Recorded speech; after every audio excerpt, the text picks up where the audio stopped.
The government in Gabon is firmly in control of the country, following a failed coup attempt on January 7th. A small group of military officers had seized a state radio station to broadcast their displeasure with President Ali Ben Bongo, who is allegedly recovering from a reported stroke in Morocco. A government spokesman says the rebel officers responsible for the coup attempt have been arrested and some killed. The oil-producing African country has been ruled by the Bongo family for nearly half a century.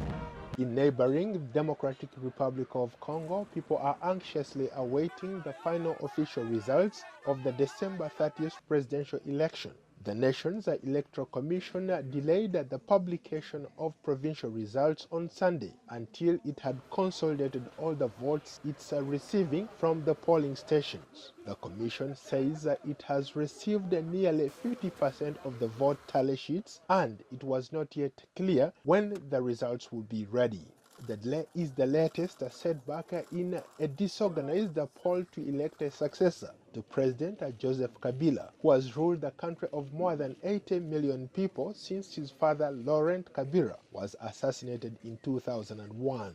President Kabila announced in August 2018 that he would abide by the country's constitution and step aside, opening the door to the Central African nation's first democratic transfer of power.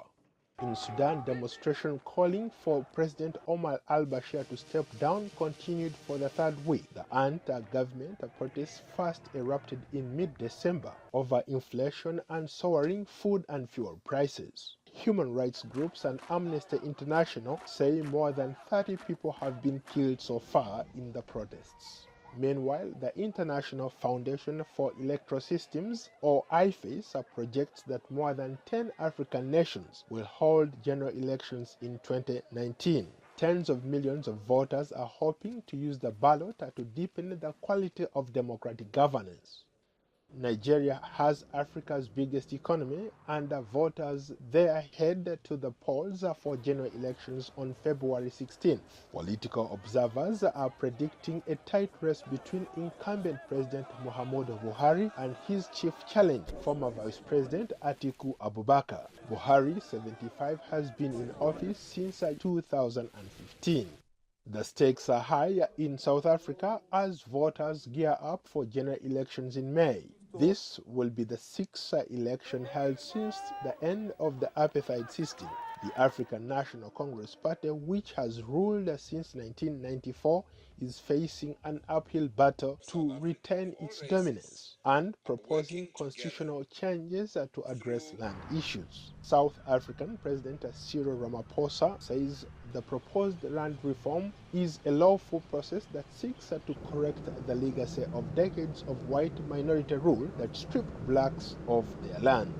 A nation rebranding is underway in Ethiopia as Prime Minister Abiy Ahmed has embarked on a series of reforms since taking office in April 2018. He's tapped women to head top leadership positions while cracking down on corruption. Perhaps most shockingly, Prime Minister Abiy Ahmed made peace with once a sworn enemy, Eritrea, ending decades of war and mistrust. Political analysts say while these trends are encouraging, most of Africa's young generation is yearning for change, especially in countries where some of the world's longest-serving leaders continue to hold power. Paul Diho, VOA News, Washington.